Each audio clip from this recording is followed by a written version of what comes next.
Hello and welcome to Overdue Book Review. My name is Sarah and today we're going to be talking about how to get free books. Now I know this is a book review channel, but I thought this was important, especially because books are becoming so expensive. So I just wanted to make sure you guys knew the best ways to receive free books without hurting authors. Now, I broke this video down into 4 sections. The library is the most important one. It also becomes a key for some digital apps that we want to gain access to. So definitely check out your local library. There are also some subscription-based services, that's a tongue twister, subscription-based services that you may already have access to books and you didn't even know about it.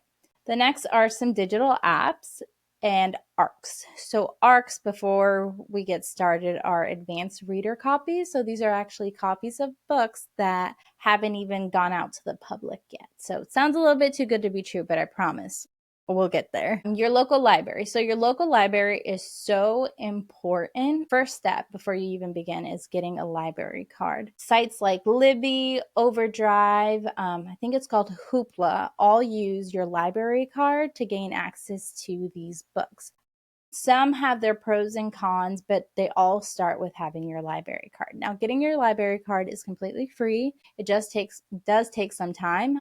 If you're 17 years or younger, I believe they have like a different version of the library card for you. It's still free, but it restricts the access to some restricted books, of course, that are like rated R. But you do still get access to DVDs, audiobooks, and of course, physical books. Now, some libraries vary with how long you can check out a book. Some are about a week, some are up to 3 weeks, but they always have the opportunity to renew your books. So just make sure you guys are aware of all those rules. Now, technically, you can't keep these books, but to me, these are still free books because you get to read them and then you just get to keep swapping them out. But you also get access to all of their audiobooks and their DVDs, which is pretty cool, especially because streaming is so expensive right now. The next thing I want to suggest, this isn't really like a need, but if there's a book that you don't see and you really want to read it like a physical copy, make sure you use the suggest a title feature. Librarians want to buy the books that you want to read.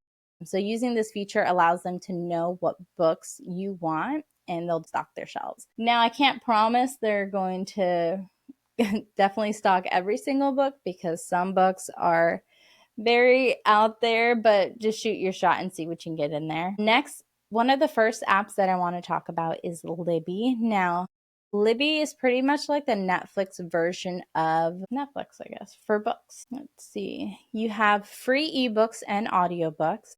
There usually is a little bit of a waiting period. So I would definitely put a couple in there just to see what the waiting list is like. Sometimes they'll say a couple of weeks and it'll go by quicker. It all depends on how the average reader is doing.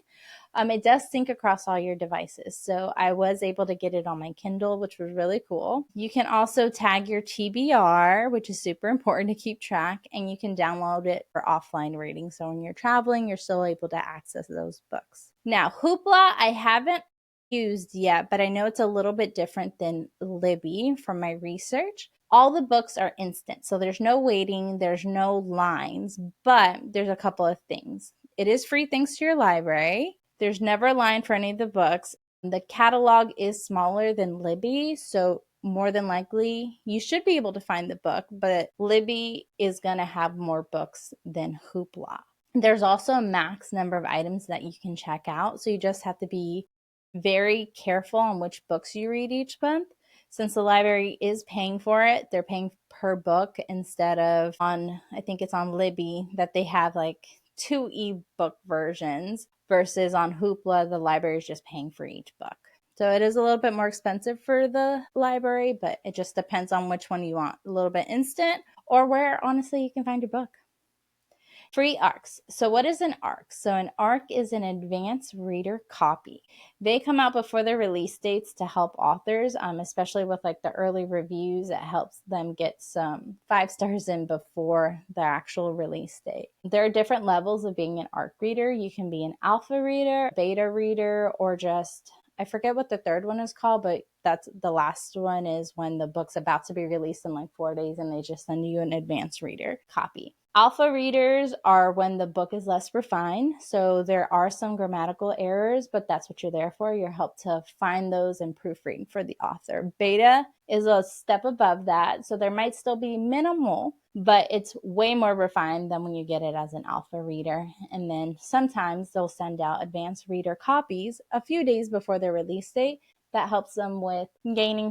There's no payment for this or anything like that, but sometimes you can get a physical book or you just get an e-version. I don't think I've ever received an actual physical book. I feel like for most authors, it's cheaper to just send you the Kindle version, which I am all for. I have hundreds of books on my Kindle and I love it. But again, I've used NetGalley and I've gotten books directly from authors and publishers. Subscription-based services. So there are a few subscription services that offer books. The only one that I know of that I've used personally is Prime Reading. Now it's different than Kindle Unlimited. Kindle Unlimited pay, I think it's up to $11.99 or $12.99 a month, and you get access to the Kindle Unlimited store. But if you have Amazon Prime, you have access to Amazon Prime Reading. So you get unlimited access to a rotating catalog of ebooks and audiobooks. You get one free pre-release ebook every month from Editor's Picks. So sometimes they'll give you like 2 or 3 options. I usually go for anything that's in the fantasy, romance realm. Sometimes you'll have some of those genres, sometimes you won't. But they also have access to magazines and comic books. For me, I've never gotten into reading magazines and ebooks on these sites. I just think it's a little weird using it on your Kindle.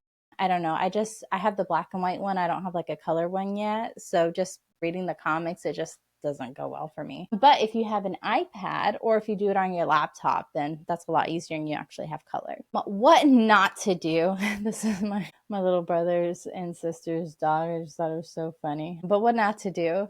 Don't please avoid pirated websites and apps. Authors lose income and publishers stop investing in the books we love. If you're getting a book for free somewhere, the author's not making any money off of it, so it gives them less incentive to write again, especially when they give you those cliffhangers. We want to make sure we're still investing in the author's time. Let's see, if money is tight, we've all been there. There's so many ways, like I just said in the video, to get free books. All the options I presented to you are unlimited, so feel free to get lots of books this way. I just want to say thanks so much. If you enjoyed this video, please click like or subscribe to my little baby channel.